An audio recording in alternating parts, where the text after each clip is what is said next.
It's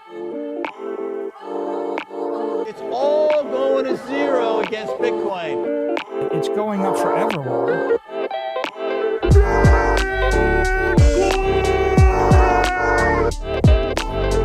You're against Bitcoin, you're against freedom. Yo, welcome to another episode of Simply Bitcoin Live. We're your number one source for the peaceful Bitcoin revolution, code breaking news, culture, ermatic warfare. We will be your guide through the separation of money and state. Tim Draper is saying that the US government finally understands that Bitcoin, quote, Bitcoin is actually better for everyone. Now, normally, you wouldn't, Tim Draper is a billionaire. He's a Bitcoin OG. He's been around the block, you could say. But what's really interesting is that Tim Draper was one of the buyers of one of the first times that the U.S. government sold the seized Bitcoin from the Silk Road. Tim Draper was one of the buyers. So I suspect Tim Draper knows what he's talking about when he makes comments in relation to the U.S. government. But it seems like the U.S. government still hasn't learned their lesson because January 25th, it was announced, according to this article by Blockworks, that they plan to sell $130 million worth of Bitcoin linked to Silk Road. And now just take a look at the logic behind that, which kind of doesn't make sense, right? So let's sell this thing that we can't just print more out of thin air without, actively investing in mining and infrastructure and all that. You actually have to purchase it. You can't just print more of it. Let's sell that very scarce asset for paper money, of which we could just print out of nowhere. I don't know what the logic is behind that, but I think that's fiat for you. In other news, BlackRock continues to stack so much corn. They're up to 68,488 Bitcoin.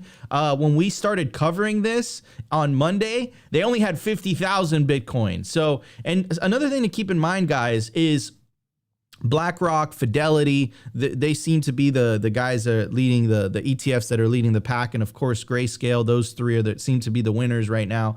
You have to understand that there's not enough Bitcoin to go around, right? So eventually what's going to end up happening is that there's going to, they're going to want to buy more, but there's not going to be any to sell, which means that the price will go up, right? Number go up will do its thing. We haven't even entered the bull market year, which tends to be the year after the halving, 9 to 10 months after the halving. I'm incredibly excited. And in other news, the European Union seems to be once again trying to crack down on Bitcoin mining. And of course, their excuse is the whole ESG stuff, right? So anyways, we're going to cover all of that. It's going to be a great show. We also have a very, very special guest joining us today. We have a Bitcoin entrepreneur. Entrepreneurs are the people that are building the world. Bitcoin entrepreneurs are the people that are building the future. So Lucas, very excited to have you on the show today. How you doing, man? Very excited to be here. Thank you. It's a really nice night in Saigon, midnight, 12:30. Saigon. Didn't they change the name? Isn't it Ho Chi Minh City now? Is it? Yeah, but us locals, it's much easier to say Saigon than Ho Chi Minh City. Do you get in trouble if you say that? No. No. I mean, everybody thinks that Vietnam is this, communist state, but it's actually the most capitalist country in the world that I've ever seen. They're all hyper-capitalists. Interesting. I mean, it's kind of like China, right? Like China has that same type of, the government is so-called communist, but in reality, it's a free market. But I mean, it's a free market country with a one-party state, one-party system, essentially. Yeah, I usually say that. So the difference between Vietnam and China is that China, they actually are able to have certain level of control over the citizens. In Vietnam, it's much more anarchist. So they don't really have super control of the citizens. The government is doing their thing, and then the citizens are just doing their thing, going by their lives. So you really feel the freedom in Vietnam if you come here. But most people don't know about it. We say it's a public secret, but we don't talk about it too much. We don't want too many people to come here and reveal it. Except Weinicus knows all the secrets worldwide. Anyways, I do want to bring up my legendary coach. He's optimistic today. Giant smile on his face. That means we're winning. That means Bitcoin's going to pump. If Opti is smiling the first frame that he comes on, it's definitely a good thing. How you doing, Opti? You look a little bit tanner today, bro. Were you out in the sun yesterday? What's going on? I mean, I took a walk. It is a little sunny today, the last couple of days. You know, I'm breaking out of my winter hibernation. So yeah, I had a walk yesterday. There was some sun. I don't, maybe it's the lights. I don't know. It's the cream. Yeah, it's the cream. Yeah, the cream. It's the facial cream. But yeah, man, it's so what are we going to talk about during the culture op? Yeah, we got a lot of stuff. Yeah, lined we up, got a lot of stuff lined up for the culture today. We're gonna obviously talk about Lucas and being a Bitcoin entrepreneur. And actually, I think Lucas, you're the one that broke this news on Twitter about the Prospera project in Honduras being the first jurisdiction in the world to have Bitcoin as a unit of account. So we're gonna touch on that and then probably angle it in, especially since you're in Vietnam, on maybe a little bit of a better flag theory, how to be a Bitcoin nomad. You do have a podcast, so we got a stack doc and actually maybe get some tidbits, some other breaking news that you were just telling us that really have gone under the radar. So I think we're going to be a jam-packed culture today. And actually, before we go on, Lucas, for people that don't know, what is Prospera Project? Prospera is a free private city.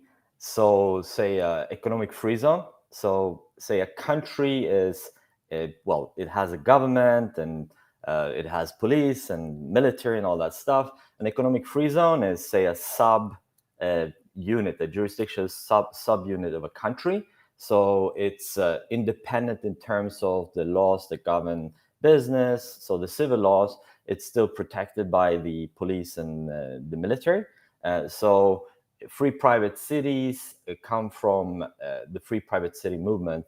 There's a book called Free Private Cities by Titus Gebel. And I believe that they were heavily involved in creating Prospera. So it's this startup free private city. I believe it's the first pure free private city in the world. The other ones are typically run by governments, or the economic free zones are usually run by governments. Prospera is actually a company-owned enterprise. You are a customer. If you have a company in Prospera, if you're a resident of Prospera, you're a customer. They treat you as a customer. They have a proper service organization. So it's a very different feel than interacting with a normal government. Amazing. It's almost like the sovereign individual thesis is playing out in real time. Very much so, yes. Competition between different city-states and different jurisdictions. That's the whole idea. And it's a beautiful place, I must say as well. Having visited, it's pristine beaches, snorkeling from another world. Yeah, and amazing. And, you know, and I like to kind of focus on that, right? When jurisdictions compete for essentially your business, for you to be there, you know, you win as a citizen, right? I think we see a little bit of that, like specifically in the U.S. with, you know, what happened with California and New York. They went down the kind of like the totalitarian collectivist path. And then you saw this giant migration towards New York, towards Texas and Florida, right? So, you know, I think that this, the better flag theory and the theory that was originally laid out in the book, The Sovereign Individual, I think that's going to continue to accelerate. I have good friends of mine that are C-suite executives in some of these public mining companies, and they're renouncing their citizenship. You know, one of the questions that I asked as a joke, I said, "Did Hillary Clinton show up at your door the next day?" But apparently, no, they don't make that big of a deal out of it. So yeah, I do believe, you know, with the rise of information technologies, the rise of the internet, the fact that we can, you know, communicate thousands of miles away, you know, instantaneously, the fact that now Bitcoin enables us to transact the same way. I think that's going to create, you know, the perfect situation for the rise of sovereign individuals. And I think that's what we're starting to see. And I think we're going to see more and more and more of that. But only, ladies and gentlemen, if you're taking self-custody of your Bitcoin. Because if not, you are totally cucked. So wake the F up. Anyways, ladies and gentlemen, let's get to the numbers. We have a lot to talk about today. Let's check it out. Here we go. The Bitcoin numbers. Is your Bitcoin in cold storage really secure? Is your seed phrase really secure? Stamp Seed's do-it-yourself kit has everything you need to hammer your seed words into commercial-grade titanium plates instead of just writing them on paper.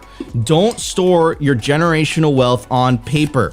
Paper is prone to water damage, fire damage. You want to put your generational wealth on one of the strongest metals on planet Earth, titanium. Your words are actually stamped into this metal plate with this hammer and these letter stamps. And once your words are in, they aren't going anywhere. No risk of the plate breaking apart and pieces falling everywhere. Titanium stamped seeds will survive nearly triple the heat produced by a house fire. They're also crush-proof, waterproof, non-corrosive, and time-proof. All things that paper is not, allowing you to hodl your Bitcoin with peace of mind for the long haul. Stamp your seed on Stamp Seed.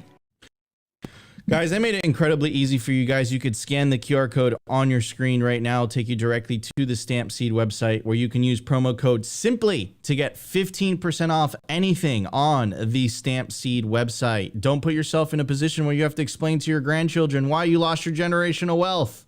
Get yourself a Stamp Seed titanium seed phrase storage kit. At the time of recording, the Bitcoin price is 43,580 sats per dollar, 2,295.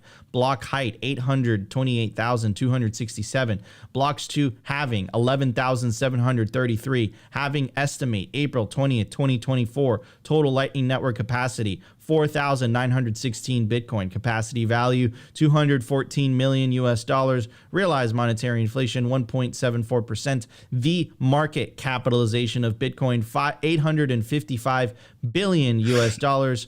Bitcoin versus gold market cap 6.2%. In the grand scheme of things, we're still a baby. Anyways, I was mentioning it earlier that the US government finally admits that, quote, to quote Tim Draper, and I think Tim Draper knows what he's talking about, and I'll get to that in a sec. It's a very interesting clip from Watcher Guru. I'll play the clip and I'll let you guys be the judge. Let's check it out. So I miscalculated on how aggressive scared the U.S. government was running. And now they realize that Bitcoin's actually better for everyone. It keeps perfect records. It, the people who they all thought were criminals using Bitcoin, turns out they were all caught. So using dollars is probably better for a criminal.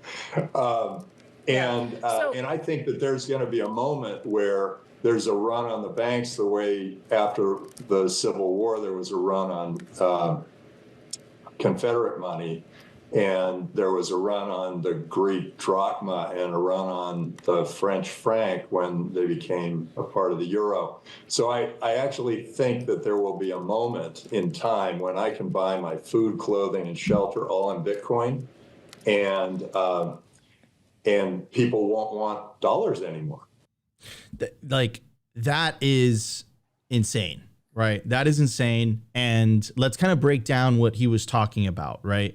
Where it's like, look, the U.S. government was scared. In a way, I still think that there's factions of the U.S. government that are a little bit scared. But they realized that, holy cow, this is an open ledger. Right. It's a lot easier. And one of the narratives that's been being used by Senator Elizabeth Warren is that Bitcoin is for money laundering. Bitcoin is for terrorism, where if you look at the actual data, 99% of illicit finance is still done using the traditional financial system.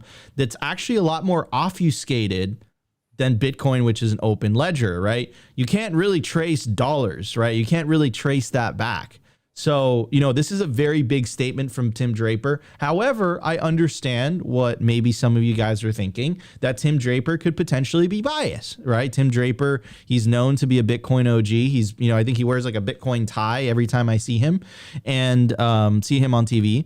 And not to mention the fact that he also has a large investment in Bitcoin. A lot of his net worth is in Bitcoin. However, I think Tim Draper knows what he's talking about when it comes to the US government. Here's this article back in 2014, right? It gives you a warning. This article is 9 years old. Back in 2014, and I'll read you guys the headline. It's from Forbes. It says Silk Road Bitcoin auction winner Tim Draper absolute legend, by the way, won't say how many millions he paid. Imagine buying millions of dollars worth of Bitcoin back in 2014. What was the price? I think it was like $300-400 maybe, right? What an absolute legend. And it seems that the US government still hasn't learned their lesson.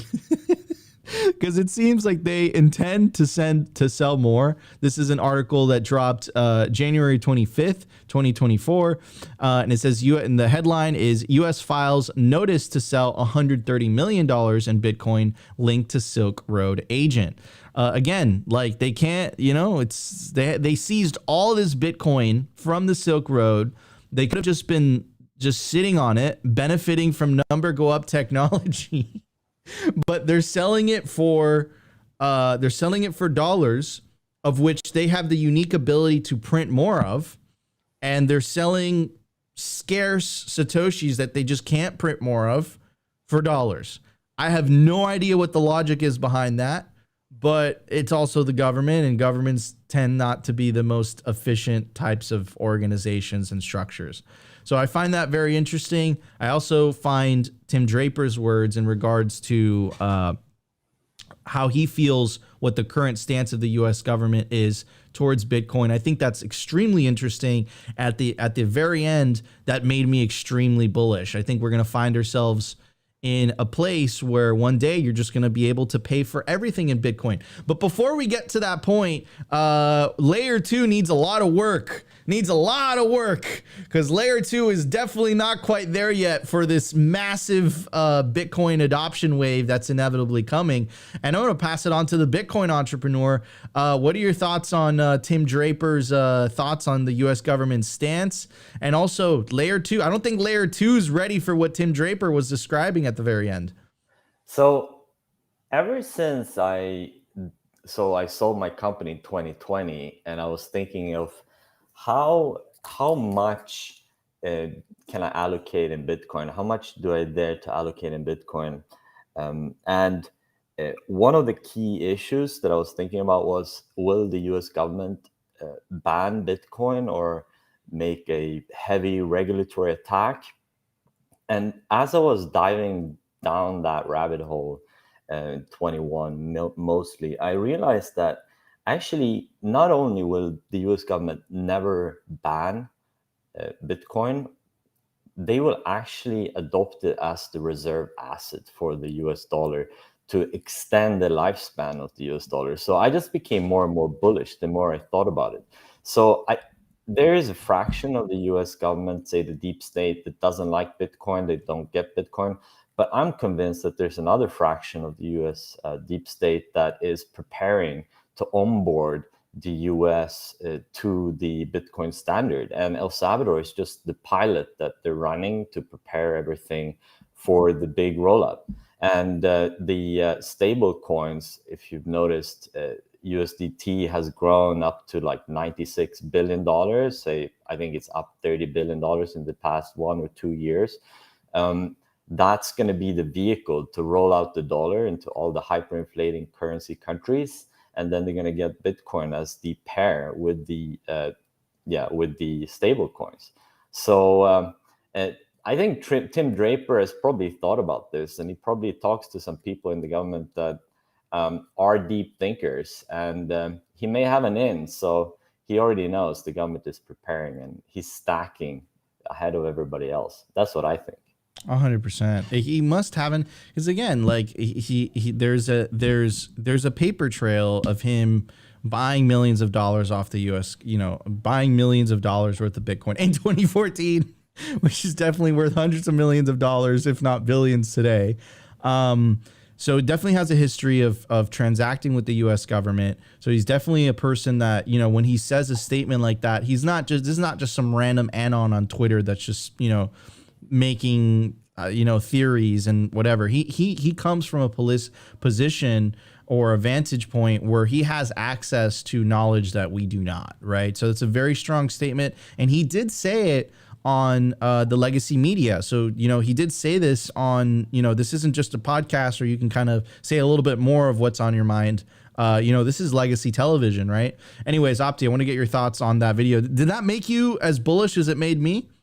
I mean, I stay bullish. You already know me. I'm bull-tarded AF, always bullish, wake up bullish.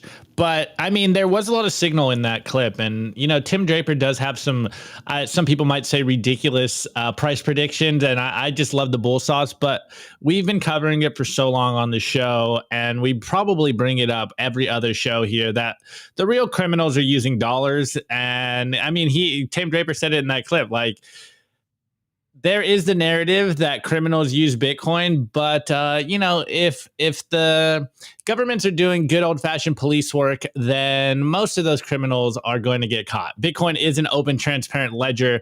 I mean, there are ways to obfuscate your holdings, but you're not going to use Bitcoin to do what you can with cash. Like, that's why they're moving away from cash. And to his point of whether the governments know what Bitcoin is and what they're holding, you know, part of me wants to say that they don't, just because like it's such an easy knee-jerk reaction, and we're so contrarian when it comes to what's going on in traditional financial world. And, you know, Bitcoiners love to just hate on politicians.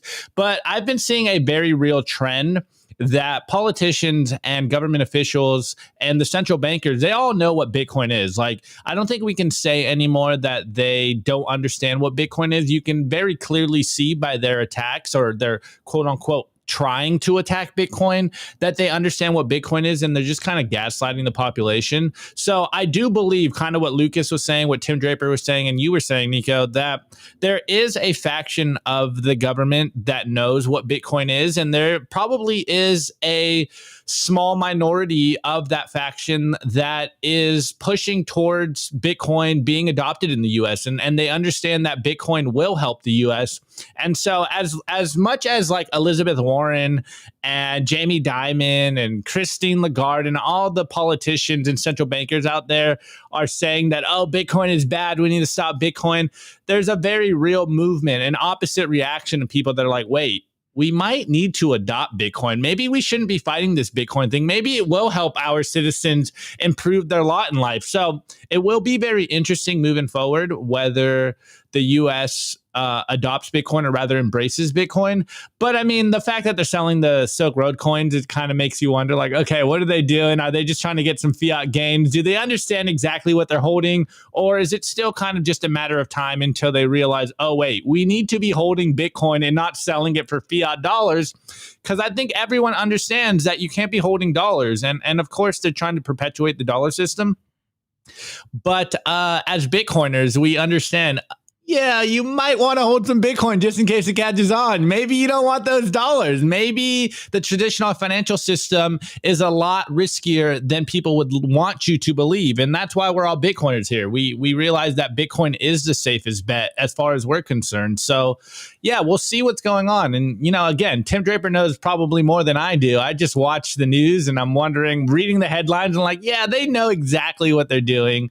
You can only gaslight me for so long before I'm like, they are working a playbook, and soon enough they'll be like, it's a classic playbook, like FUD Bitcoin, stack your bags, and then be like, yeah, Bitcoin's great, we love Bitcoin.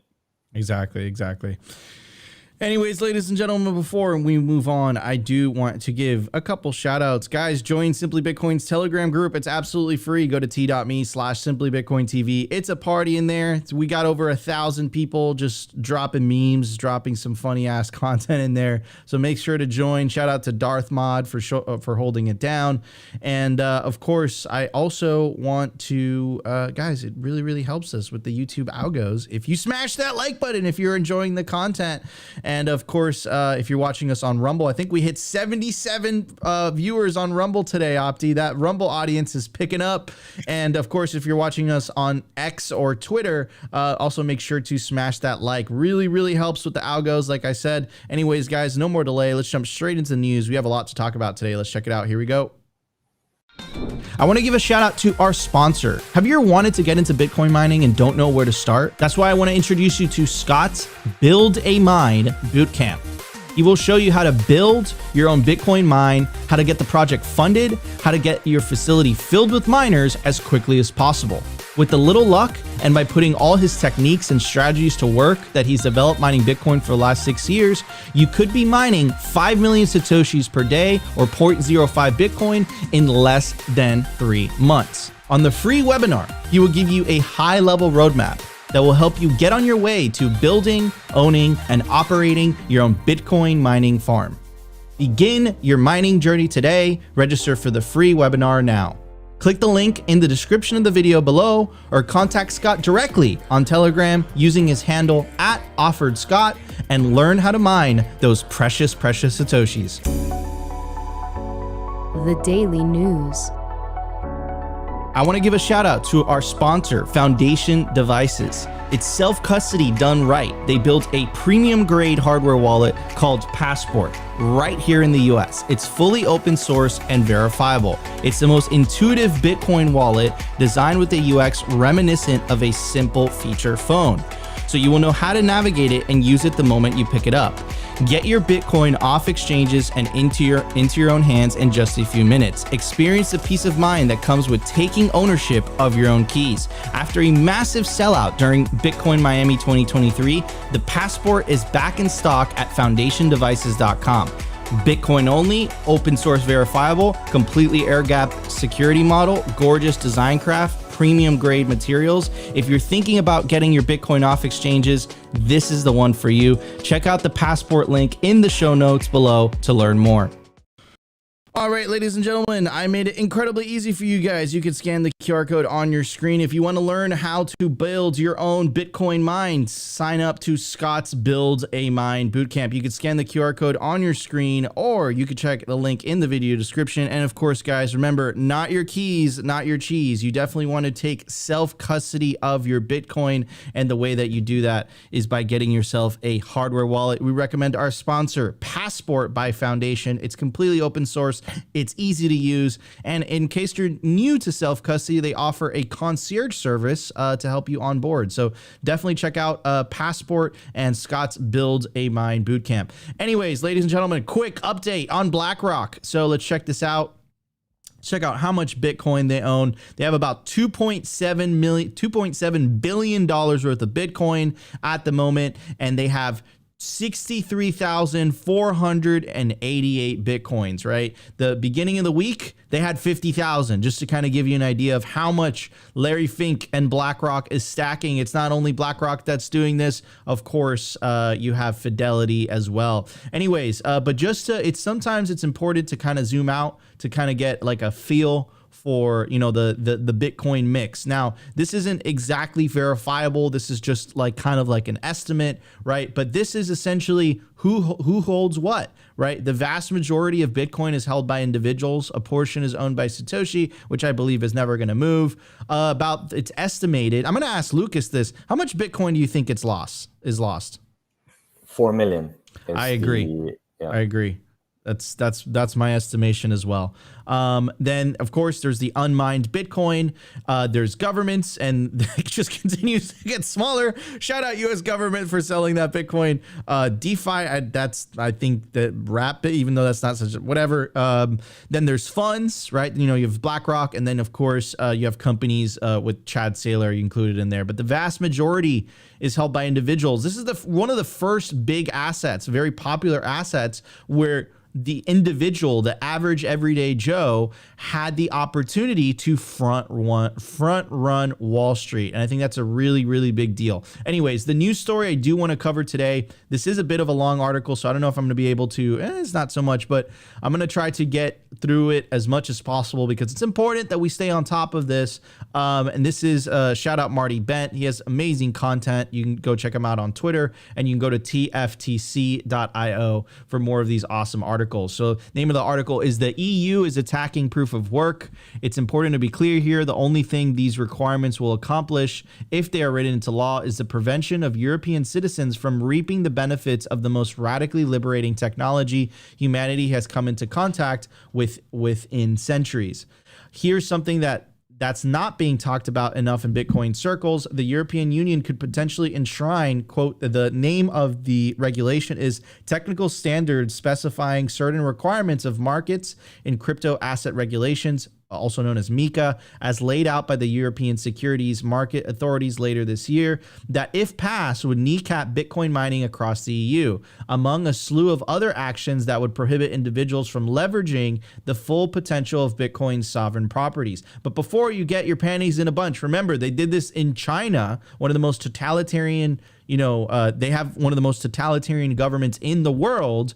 And not only were they not able to ban Bitcoin mining outright, it's still estimated that between 10 to 15% of the hash rate is still located in mainland China. But we read you an article last week from Reuters that literally said that the Chinese people are fleeing the Chinese stock market to safe havens like Bitcoin, despite it being banned, right? And that's Bitcoin's incentives for you. Anyways, the article goes on to say, as should be expected from a collectivist society that has completely shot itself in the foot over the course of the 21st century, with objectively suicidal energy policy, the ESMA's main gripe with Bitcoin mining is its energy consumption, preferring that Bitcoin transition to a less energy intensive proof of stake consensus mechanism, and pointing to Ethereum as a responsible project that successfully made the transition. Now, here's the thing about Ethereum.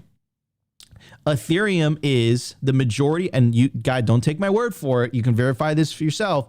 The vast majority of Ethereum nodes are run on servers, specifically AWS. So if you want to know who, Bitcoin is backed by these Bitcoin miners all around the world. But if you really want to know who is actually running Ethereum, don't look at Vitalik, look at Jeff Bezos. Anyways, it goes on to say, this is a cute virtue signal, but it is nothing more than that. A couple of freedom fighters in the EU have submitted a letter to the ESMA in defense of Bitcoin, the Bitcoin mining industry, highlighting that Bitcoin is a potent tool for activists who find themselves under oppression. It goes on to say, in the thread below, one of the activists lays out the two critical moves the EU would make if these requirements are written into law.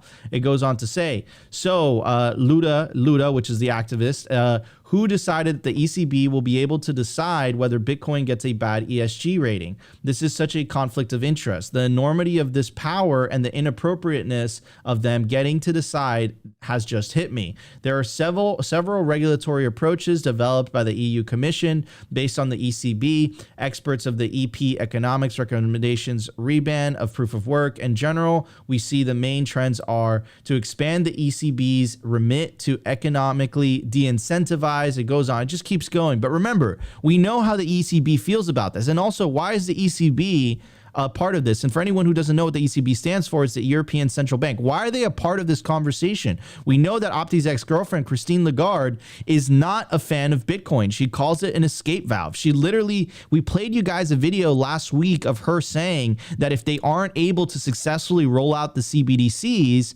then it would call into question it would basically point it where can central banks survive if people aren't being forced to use these CBDCs, if they have competition? She came to the conclusion herself. She was like, I don't think so.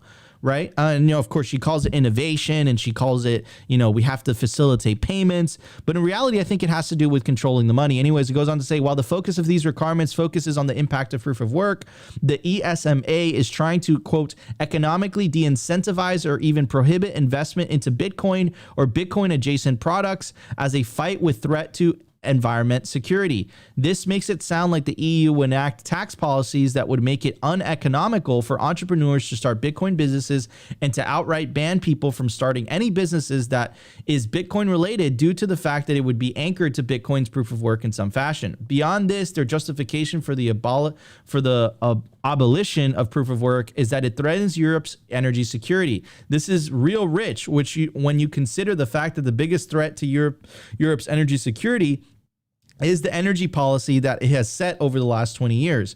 The Death Pact, better known as, quote, net zero carbon emissions, has created an artificial scarcity of energy infrastructure that has put the EU at risk. Bitcoin miners are not the problem. If anything, they can be a crucial part of the solution if Europe gets its act together, reverse course on their horrid energy policy, and commit to building back reliable base load energy sources. Incorporating Bitcoin miners into a plan to build back reliable base load would significantly reduce the payback period on new power plants because the plants would be able to produce revenue as transmission lines were being built out, and could ensure that revenue is maximized once transmission lines are finished by having mining operations soak up any excess capacity.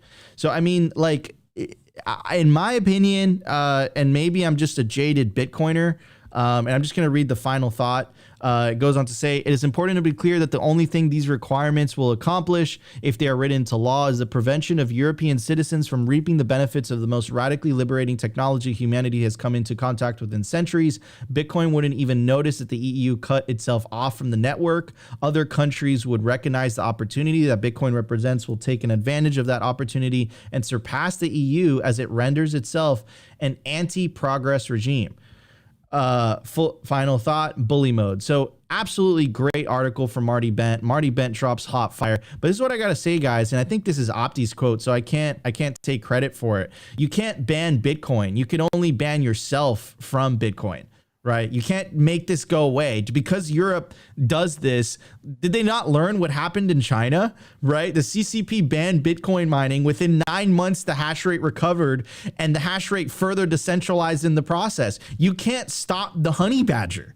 You can't stop this thing. You're only hurting yourself in the process. You're shooting yourself in the metaphorical foot. Like, if Europe wants to have fun staying poor, okay, that's more sats for us. I tweeted this out, I think it was this morning or maybe it was a couple months ago, but I basically said, look, I'm more optimistic about the global South in Bitcoin adoption than I am, with these countries that most benefit from their fiat money printers. Right?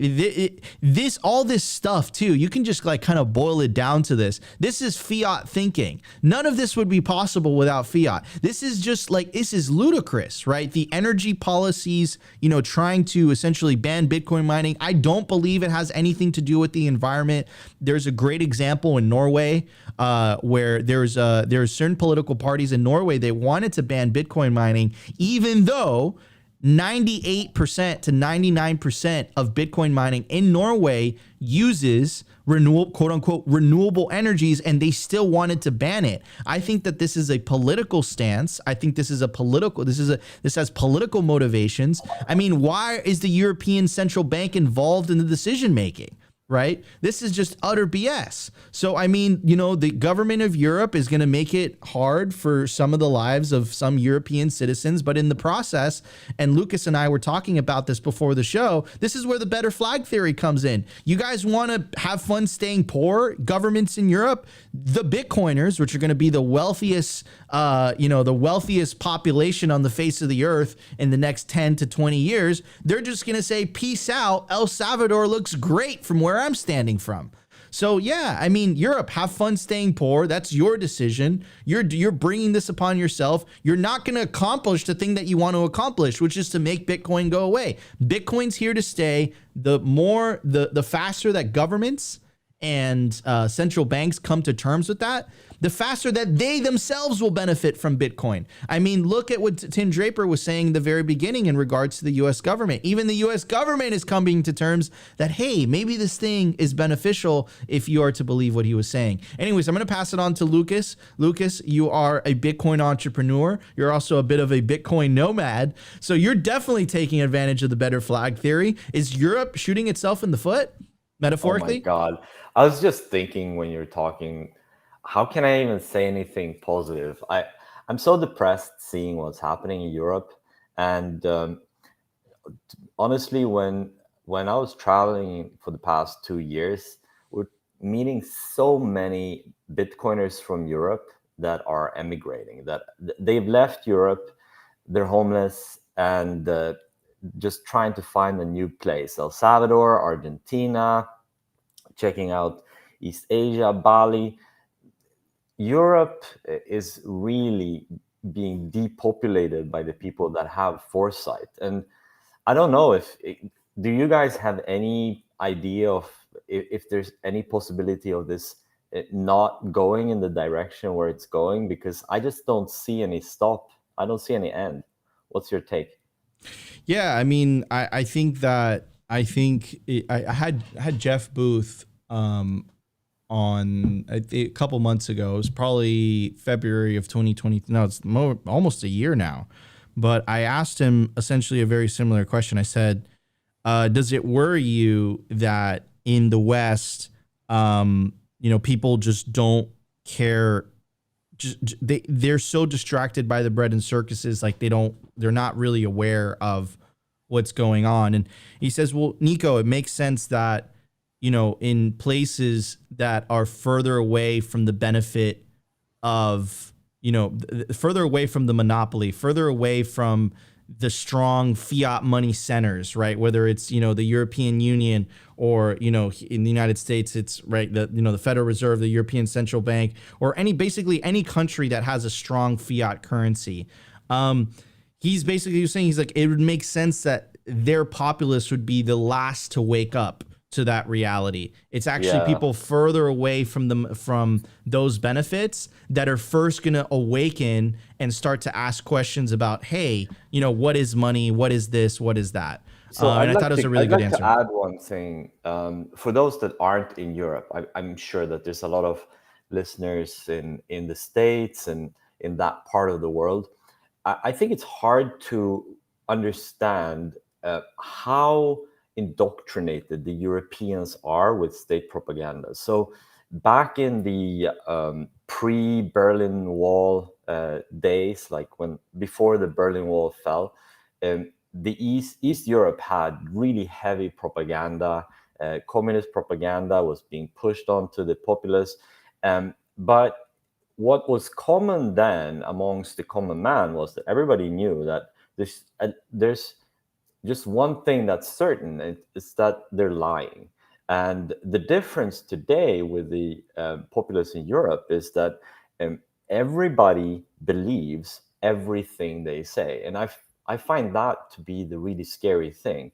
Even after all the bullshit with the COVID, all the lies that were being told, still everybody in Europe, or at least West Europe, believes everything the governments are saying, meaning that basically they can push any agenda, in any direction, and I don't see any stop. So it seems like the ECB is having Europe by the balls, and it doesn't really seem like the US may be so happy letting go of the great position that US has versus Europe. So Europe may become the sacrificial lamb, just go down the CBDC route while the US adopts the Bitcoin as the reserve asset. And we're going to become the new global north. We're not going to have what we used to have. We're going to be the cute destination for the Asians and the Latin Americans and Africans and North Americans to come visit and watch our beautiful castles. And we're going to be begging in the streets for some cash, because we're going to have useless CBDCs. 100%. Beautifully put. I love that. Opti, what's your take on all this, bro? Yeah, well, first going back, you started with like the ETF news and BlackRock, and it's absolutely incredible how much Bitcoin is being scooped up by these ETFs. It just goes to show that there is so much demand, or rather there is, like a geyser of customers out there that want to get exposure to Bitcoin. And at this rate, if they keep scooping up more Bitcoin, it's only a matter of time until price really starts to run and this bull run gets kicked off. And then you went into the Bitcoin scarcity. And I know we always talk about the 21 million hard cap, but it's really incredible, or rather interesting, how many people forget that Bitcoin is even more scarce than 21 million.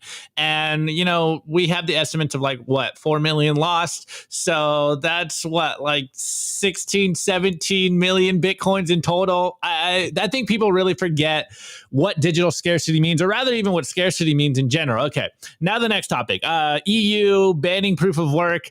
Remember the article that we pulled up? I think it was Nika last week. It was the Fed. It was them attacking Bitcoin, and the TLDR is basically like proof of work is bad and proof of authority is good. And here we have just more receipts and further people and other governments saying the same thing. Like, it's absolutely incredible that they want to stop proof of work, because it just goes to show that they just kind of want to continue the fiat decreeing. They want to tell you from up high, this is what money is. Don't work for your money. Don't waste energy on this Bitcoin thing. It's a scam.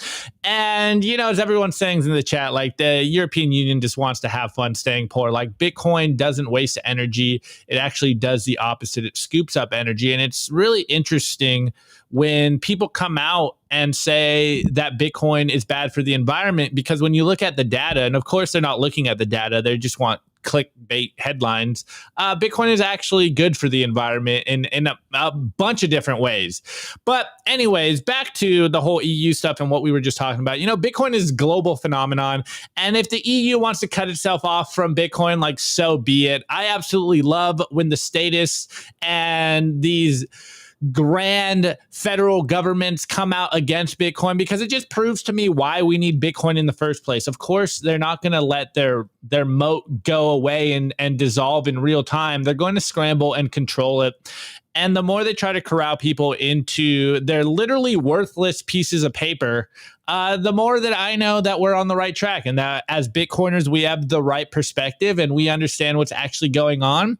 And they're not going to gaslight into dropping and selling our Bitcoin for paper money. Like, it just doesn't work that way anymore. Once you understand Bitcoin, once you change the mental paradigm, the operating system from fiat to Bitcoin, there's no going back. You're like, yeah, I'm storing my value in Bitcoin. Thank you very much. You guys can debase your currencies. You guys can have fun staying poor. By all means, do what you think is best for yourself. But I know what I am doing and I feel great about it. And, again, I think there is a theme on today's show, especially with Lucas coming on.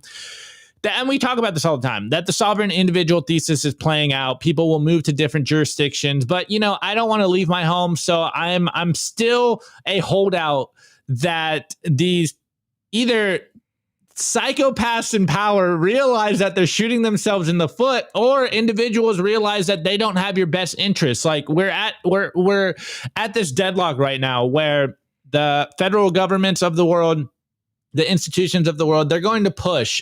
And they're going to keep pushing until people realize, oh, wait, they don't have my best interests in mind. They're just trying to maintain their moat. And I think this is what's playing out right now. You see the EU, you see the US, you see a lot of first world nations basically ensuring that their citizens stay poor by fighting Bitcoin. And then you see individuals realizing that, oh, wait, my government doesn't have my best interest in mind. Maybe I should buy some Bitcoin. Maybe I should protect myself because they aren't going to protect me. And the nanny state is crumbling in real time. And more people are waking up to the idea that, wait, these people want to continue to steal my liberty and steal my wealth and push as much inflation as possible. And I have to do something about it because they won't. So, yeah, jump in, Lucas. One positive thing to say about the US actually is, I was in Prospera 2022, and I was sitting with an American from Texas, Houston, and sitting with a few Europeans. And us Europeans, we were very negative on what European Union would do with our liberties, with Bitcoin and so on. And the American just kept on. Emilio, he's has a scuba dive shop there. You can dive down to Satoshi's grave. Apparently, Satoshi's buried there. Anyways, so Emilio was saying that U.S. was the first country where people in millennia got real freedom. Basically, the Europeans left the feudal lords, the feudal system in Europe, set up a new system in the U.S., and have lived in this new free system for hundreds of years.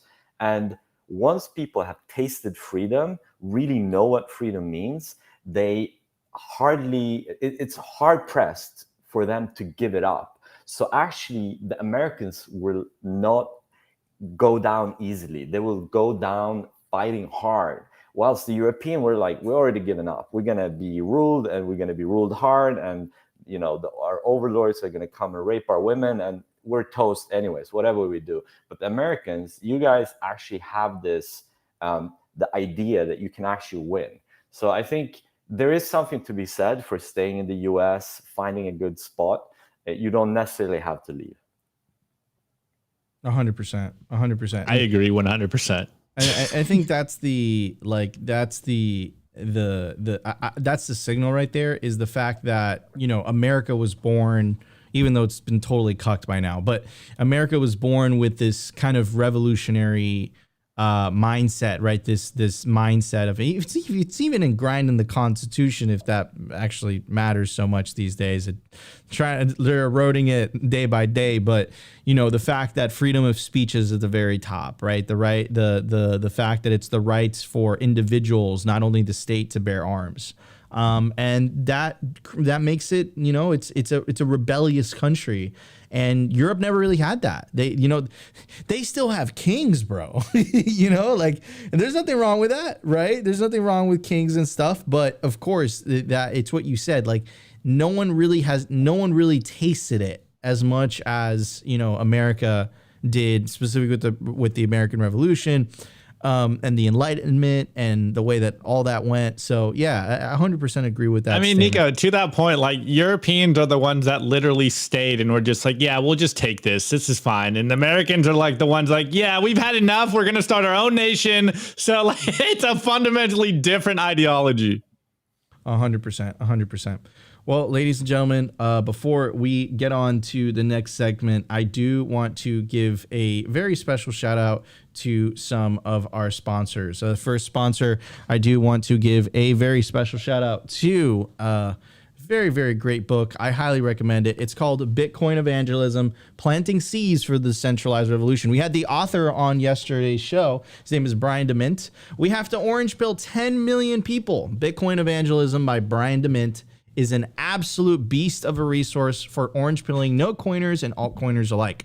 This is a book for Bitcoiners who know Bitcoin but have a hard time explaining it to their friends. So if you have a brother, a mother, a sister, an aunt, an uncle, you can't orange pill them for some reason, this Bitcoin is the resource. This book is the resource for you. It's a book for Bitcoiners who are trying to explain Bitcoin only to altcoiners. It's available on Amazon. Scan the QR code on your screen. It will take you directly there. I also want to give a shout out to Kaboom Racks. Kaboom Racks is the most trusted place to buy, sell, and host mining equipment.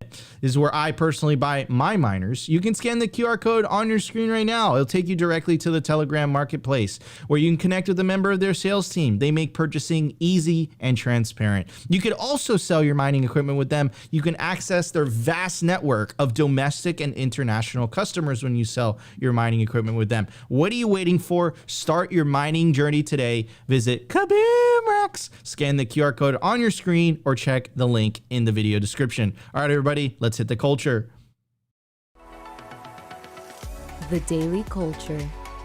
Brought to you by SwanBitcoin.com. Swan is the best way to build your Bitcoin stack with automated Bitcoin savings plans and instant purchases, serving clients of any size from $10 to $10 million. We love Swan because they incentivize self-custody and dollar cost averaging. What are you waiting for? Visit SwanBitcoin.com today.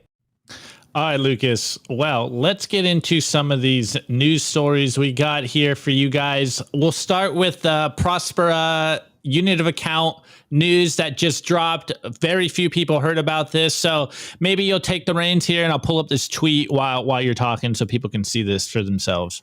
Okay, so what is unit of account? Let's start there. So when you have a company, you have to do accounting because unfortunately, the tax man wants to tax you, but also you want to know what's happening in your business. You want to be able to report to your management team.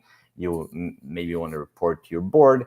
So you need to decide which currency you use to count, right? You need to do the plus and minus and all the counting in a currency. So either you choose the dollar, euro, the Zimbabwean dollar is not great, but you may have to use it if you're in Zimbabwe, for example.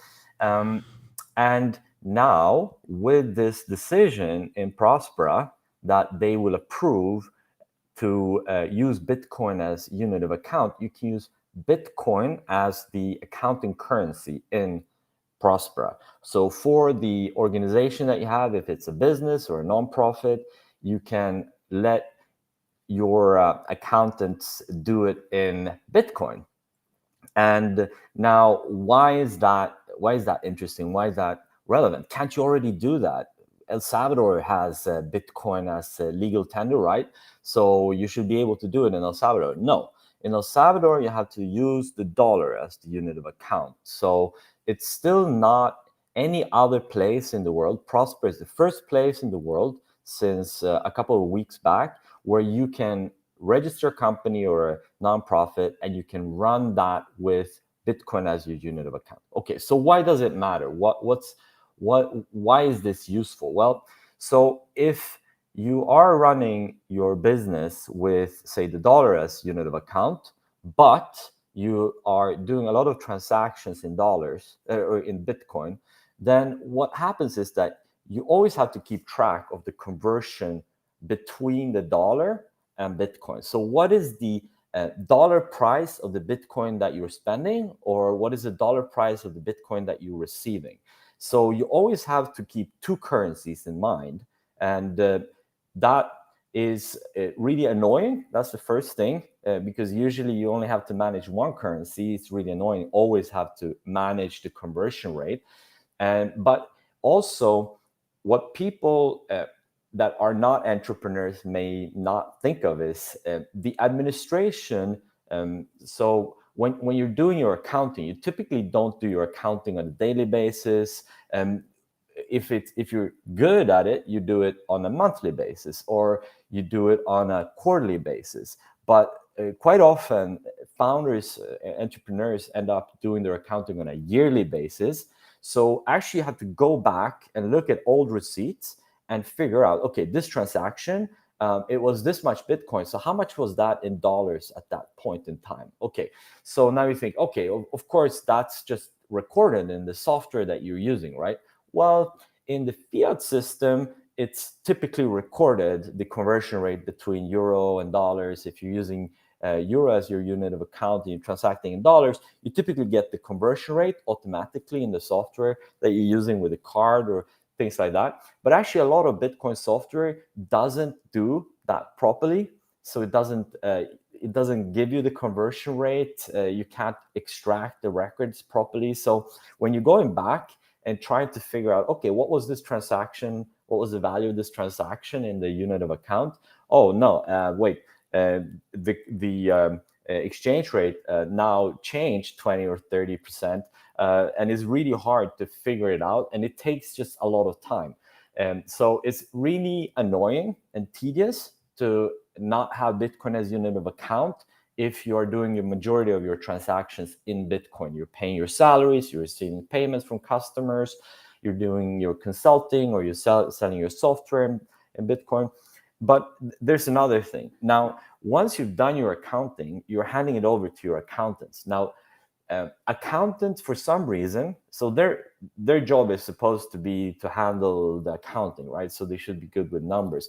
But as soon as they encounter Bitcoin or any cryptocurrency, but I mean, I'm a Bitcoin maximalist. I only care about Bitcoin. So as soon as they encounter Bitcoin, they get a brain freeze. And very often the accountants just can't think like a normal accountant anymore. So you kind of have to handhold them and help them through, okay, how am I going to do the accounting for this and that, even though it's accounting basics. So that's really annoying. And then on top of that, you have the auditor. So the auditor is the one that then looks at the books after the accountants are done doing all the accounting for the year. The auditors come in and they're like, okay, was everything done correctly? Well, now you have to worry, okay, will the auditor understand what's gone on here? And how much pain is the auditor going to give the accountant that's then going to give you pain as an entrepreneur? So I've experienced this myself. So I've done a bunch of transactions in Bitcoin in my companies, and I've just ended up regretting doing that because it's just too annoying, too much interactions with accountants that are not so pleasant. And so I just noticed that I started avoiding it. So when I was planning to start my new company, or as I'm planning to roll out my new company, I've been building my software for the past few years. I've been thinking, okay, how can I receive as much Bitcoin as possible without having all that headache. And that's where the conversation with Prospera started. I fell in love with the jurisdiction. It's a super beautiful place. That's the first thing, but then it's a super cool setup. The team is really awesome, but also they don't have a currency regime. So I thought, okay, they are actually prepared. Oh, there are some pictures. Exactly, beautiful, beautiful place. You see the pool there? That's Las Verandas. That's where I was having the freedom conversation with Emilio to the right of that pool. I was blowing my brains out with this perspective of the Americans as a freedom people. And anyways, so actually Prospera was already prepared to accept any unit of account because their legislation for tax and other things was currency neutral. And so they are already operating themselves with Bitcoin, with USDT, and they're also accepting, I think, other cryptocurrencies. But they're very open as a jurisdiction. So they after a bunch of conversations, they concluded that, okay, this is worth for us to be the first to serve the Bitcoin economy. There's a huge Bitcoin economy, the Bitcoin GDP, if you will. You could say it's like $850 billion. Of course, there's a bunch of lost Bitcoin, but there's a lot of Bitcoiners that are starting companies now with layer 2, like Lightning, like Liquid. So there's a lot of new Bitcoin entrepreneurship happening, and those entrepreneurs are getting a lot of investment from Bitcoin VCs. There's a lot of new Bitcoin VCs being funded. So why wouldn't we, as a jurisdiction, maybe capture some of that investment and serve those entrepreneurs? So they have had a little bit of a run-in with the recent the new government in Honduras, which is a socialist government. So they don't really like this freedom project too much. They're a bit annoyed what's happening in Prospera. But despite say the political tension, they decided that we still want to go ahead with this because we need to serve our customers. So basically, I'm super happy as an entrepreneur to be able to set up my business in Prospera and do Bitcoin as unit of account. It doesn't mean that you make all your business in Prospera. So for example, for me, I'm going to have a business in Delaware. I'm going to have maybe one in Singapore to serve Asian customers. But for my Bitcoin portion of my business, so whenever I receive Bitcoin as payments, I'm going to do it through my Prospera entity. And I have multiple team members that want to receive salaries in Bitcoin. So I'm happy to serve them by paying them in Bitcoin through the Prospera entity. So yeah, that's pretty much the layout. What is unit of account? What does it mean to have Bitcoin as unit of account for an organization and to be able to do that? I would like to add one last thing, and it's something that's going to take a while to happen.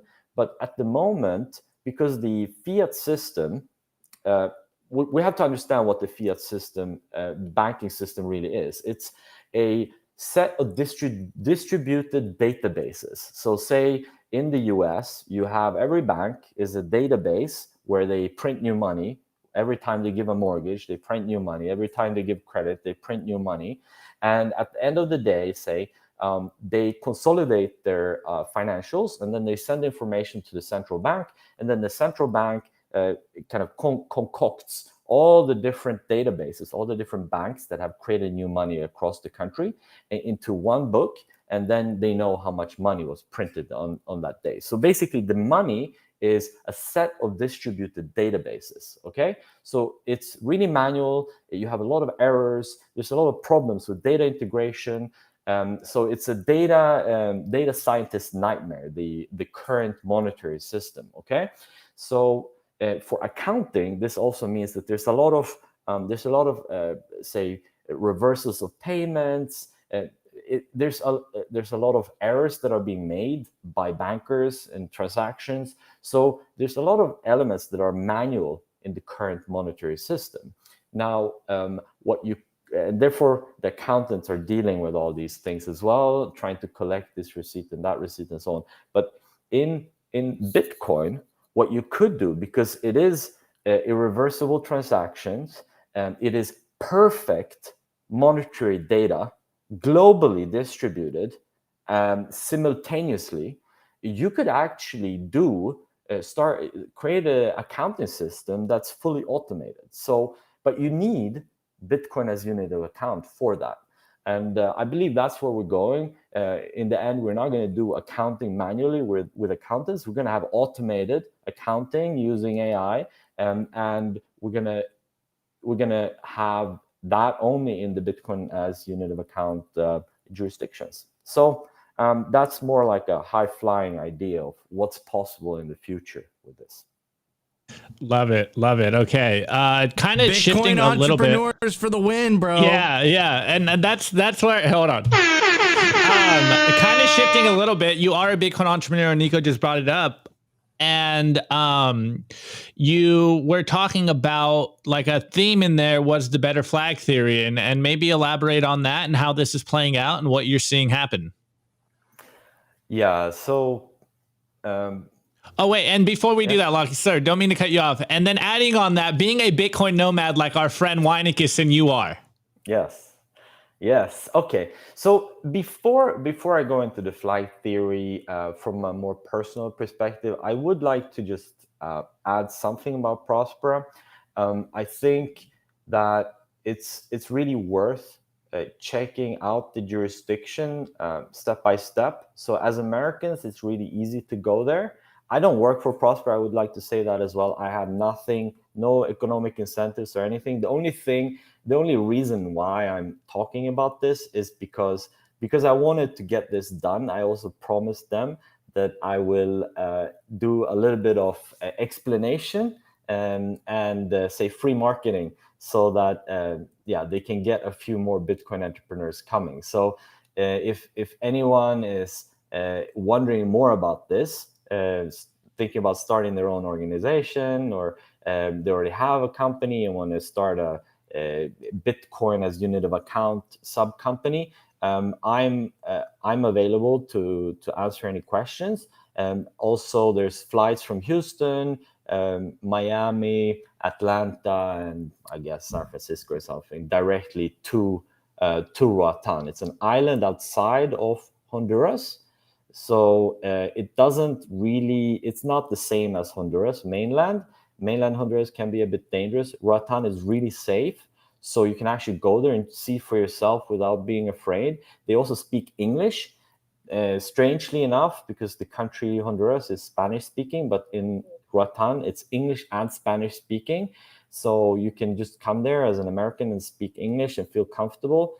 And when I was there in 22, I just had a blast. It was a really great experience. So I'd like to just add that in. You can just go as a tourist, check it out. You don't even have to go there, though. You can just sign up online. You can create an account, and you can just get started and get a company going and tell them, hey, I want Bitcoin as unit of account. So it's really simple. I just wanted to add that, say, practical angle to that. Anyways, on the nomadic aspect and the sovereign individual thesis playing out. So where should I start, guys? I've been traveling for the past 2 years. I've been exploring a lot of different jurisdictions. I've been setting up companies in many different jurisdictions. One of the main reasons for my travels for the past 2 years was really to explore different jurisdictions. I've been on the road for 7 years, since 2017, and so I've been traveling in Asia.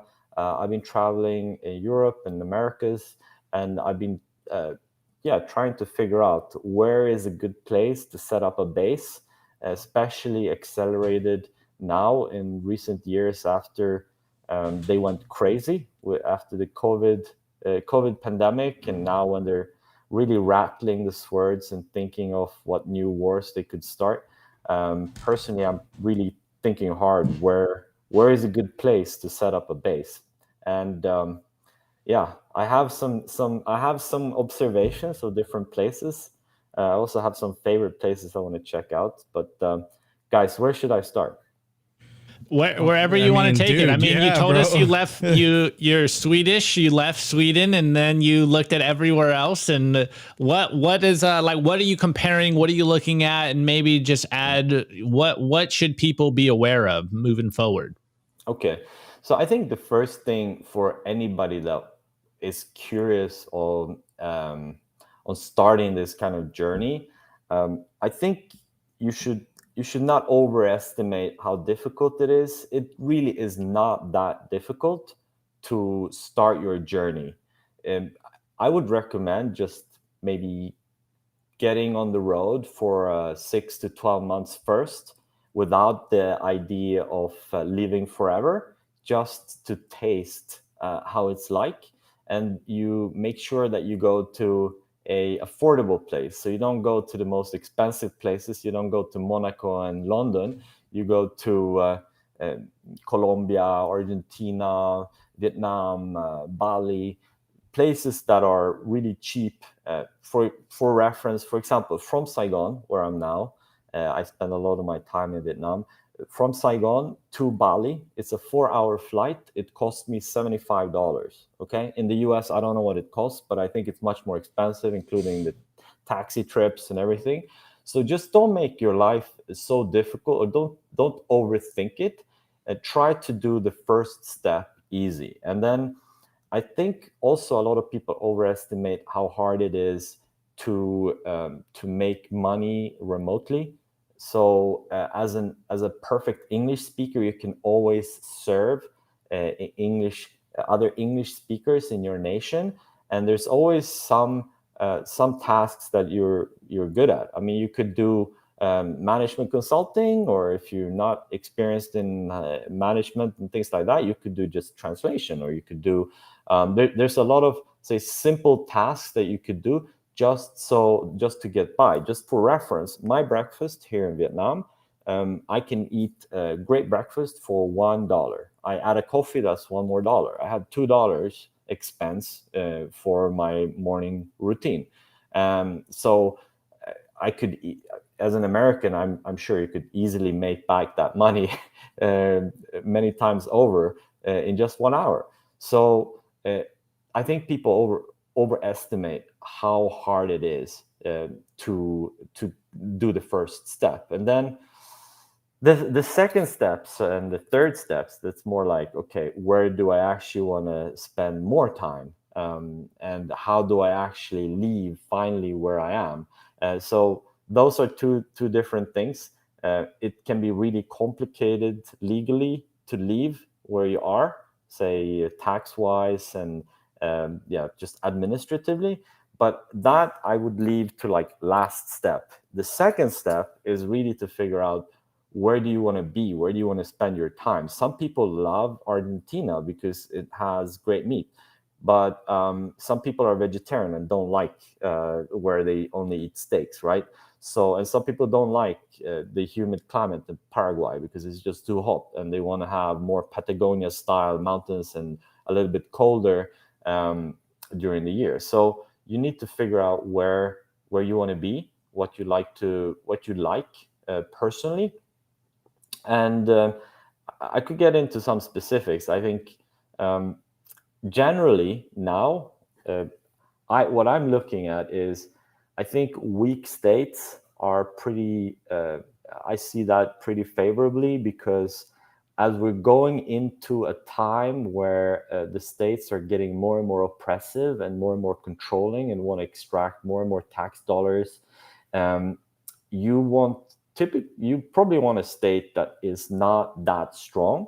So a state that can only exert limited control over its population. So that's one of my key criteria. Secondly, somewhere that is far enough away from the center of chaos.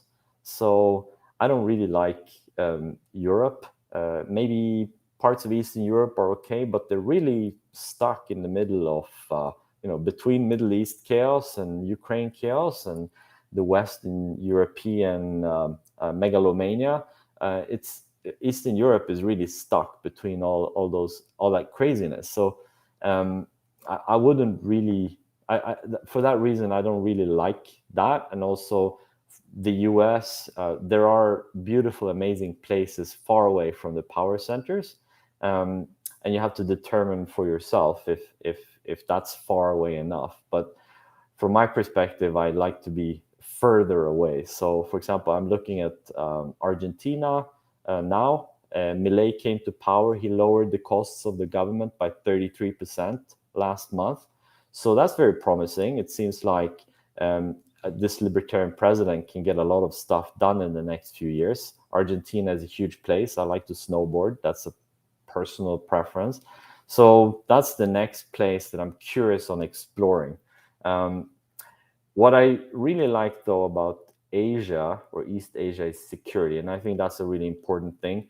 The level of violent crime in East Asia is very low. So if you are not in the highest level of politics or business, you are very unlikely to be targeted with violent crime, as opposed to Latin America or North America, where it's much more common with random violent crime. So I just love that about East Asia. It's like completely safe.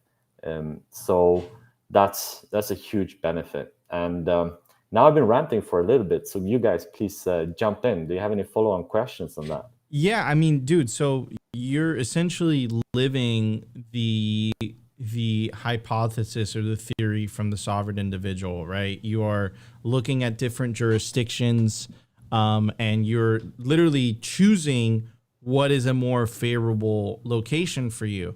And a lot of people are like, okay, but Nico, you could have always done this. That's not true. Before the internet, before Bitcoin, good luck taking your wealth with you. Good luck working remotely. Like, that's one of the career opportunities, is the fact that you can live everywhere. Like, technically, like I live in Miami. I don't know for how much longer, but I could technically do this show anywhere. Like, it's facilitated by the internet, right? There's not like a geographical location I have to be at. Right. And the world's going to go through this kind of realization. And I think over the long term, I think what's going to happen is like the geographical type of the geographical advantage that governments had. Like, for example, like if you live in a certain a certain city, the reason that they were able to get away with those taxes or those policies is because you were forced to live in that city because of the job. But now, because of the internet, you no longer have to work in that city. And then all of a sudden you're like, okay, I'm out. Peace. But you could take your job with you because of the internet, right? And I think the world is going to wake up to this reality. And I think over a long period of time, I don't think it's going to be an overnight thing.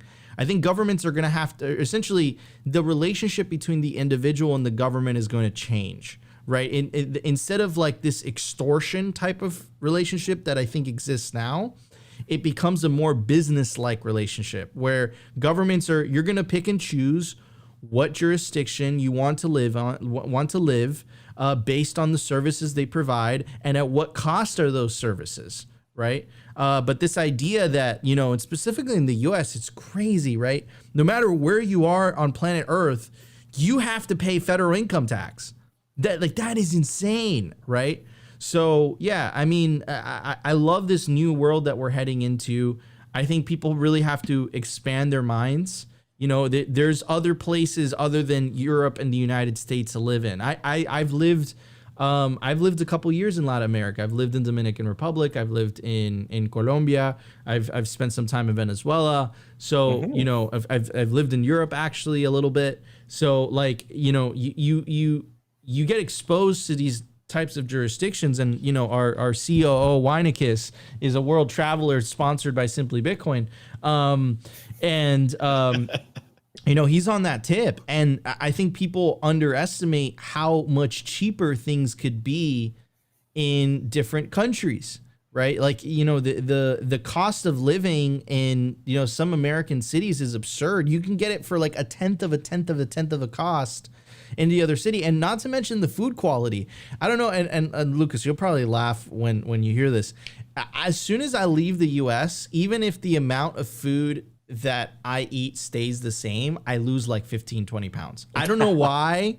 I don't know. It's because there's like some chemicals in the food here. It's like overly processed, but there's something about, it's food's just better overseas, in my opinion. Anyways, Opti, what's your take? And then we'll wrap up the show. Yeah, well, I'm not going to say it, but I was just going to go full Alex Jones on you here with they're making the. Nah, I'm not. Anyways, Lucas, love to hear it. Let's plug your project, your podcast, and actually, if you want to touch on some of the other news stories that you think have been going under the radar, we'll wrap today's show up with that. Okay, yeah. So actually, the podcast is on pause now. It's called Global Bitcoin Fest. We were doing it for the past 3 years. It's a show where we've been interviewing Bitcoin maximalists across different countries around the world. So we've done now over 50 different countries. So we gather a group of Bitcoiners and then we interview them, let them share their stories from the country. And the show, we've covered almost 500 Bitcoin maxis now. And we're actually doing an offshoot tomorrow with the Dubai Bitcoin community, because there's a Bitcoin conference happening there from the 8th to 10th of February. So they asked me to join in and talk about Dubai and what's happening there, which is really interesting, by the way. It's booming like crazy. No other place in the world is booming at the moment except El Salvador, maybe. And UAE is just going absolutely nuts. So doing this show, one of the big benefits from this show has been that I've been meeting the Bitcoiners from the show in person when I've been traveling. And another benefit has been that I've been getting the news on the show, but also the whispers. So people share some secrets, things that are going to be launched soon or happening soon. So I told you guys before the show a few of those, so I'll share them now. So one thing that was on our Trinidad and Tobago show was that there is a UN-funded startup in Trinidad and Tobago that is building Lightning Network technology to use that for transfers between the different nations in the Caribbean, because they're having a lot of banking problems due to their history and so on. So they're looking at facilitating intra-country trade between the Caribbean nations using Lightning technology. And that's a UN-funded project. And yeah, nobody's heard about that. And another project that we were talking about, we talked to these people really early in 2021 when we did our first show, 7th of September. They came on and talked about trying to get the government of Ethiopia to mine Bitcoin with their mega dam. They built a mega dam in South Ethiopia, and it's at the start of the Nile River. So the Nile River is huge. It runs through several countries before it runs all the way to the Mediterranean Sea. And Ethiopia has built this gigantic dam. I think it's 9 gigawatts or something. And they can't really use all that energy because of neighboring conflicts, and the energy grid is not good enough. So they've been working for 3 years on getting the government to decide to mine Bitcoin with the dam once it goes online. And just a month ago or so, it was announced that the Ethiopian government has already started, I think, to mine Bitcoin with their mega dam. And so, yeah, that's another thing I think that most people don't know about. And another thing somebody mentioned in the chat, Bhutan, that is beautiful. Bhutan also has 100% hydropower. and they were discovered in the what was the collapse, the DeFi platform, bullshit platform. Anyways, I think they had a lot of investments in one of these bankruptcy estates in the US that went bankrupt, the crypto bankruptcy estate. And I think it was Celsius, right? Celsius, exactly. Thank you for the help. So, Bhutan has been buying crypto for a while, but less known is that they've been mining Bitcoin with their hydropower infrastructure. And they recently set up a company in Singapore, and they've been out looking for investors to invest in an expanded mining capacity in Bhutan. So it seems like there is a trend of more and more country, state electricity production companies that are starting to mine Bitcoin. So that's something that we've heard from various Bitcoin maxis that we've had on the show. One thing that's not public, and I can't say which country it is, but a friend from the show met the management team of the largest, or one of the largest power companies in one of the Latin American countries, and they're actually going to sunset one of their hydropower plants to only mine Bitcoin. And this is not public news. It's not going to be public news for, I think, a few years. But this is stuff that's happening. If you put your ear to the ground, you'll find some really juicy stories. Dude, and we covered, I remember Bhutan, that news, and it was not going to be discovered unless because of the, you know, the reveal of the bankruptcy aspect of it. So they were just, you know, they didn't want to avoid the media, and they didn't want to deal with any of that, and they were mining Bitcoin in the background, man. And now you're saying another country as well. Holy cow. I think this is just the beginning. This is extremely exciting stuff. And I think you're going to see this worldwide, because what else are you going to do with that stranded energy, that excess energy? Like Bitcoin gives you the ability to monetize it. It gives stranded energy, otherwise wasted energy, value. And I think that's really the signal there. Anyways, Lucas, it's been an honor to have you on the show. Bitcoin entrepreneur, building the future. We really appreciate your time and the stories. It's been quite entertaining, to say the least.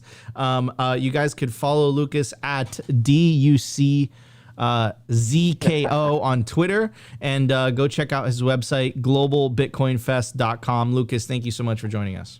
Thank you so much, guys. Appreciate great. it. Yeah. Guys, that was our show. If you enjoyed the show, you know what to do. Smash that like button. Consider subscribing if you feel like we provided you value. But the number one thing you could do to help push the peaceful Bitcoin revolution is share Bitcoin content. Share Bitcoin content, share Bitcoin music, share Bitcoin companies, share everything. We have to win over the culture. The great Andrew Breitbart once said that politics is downstream from culture. If you win over the culture, you win over, just win, right? We got to win over the culture. We got to win over the hearts and minds. And the way you do that is education, education, education. Anyways, guys, love you all. We'll be back tomorrow, the Thursday show, for another episode of Simply Bitcoin Live. Peace out, everybody.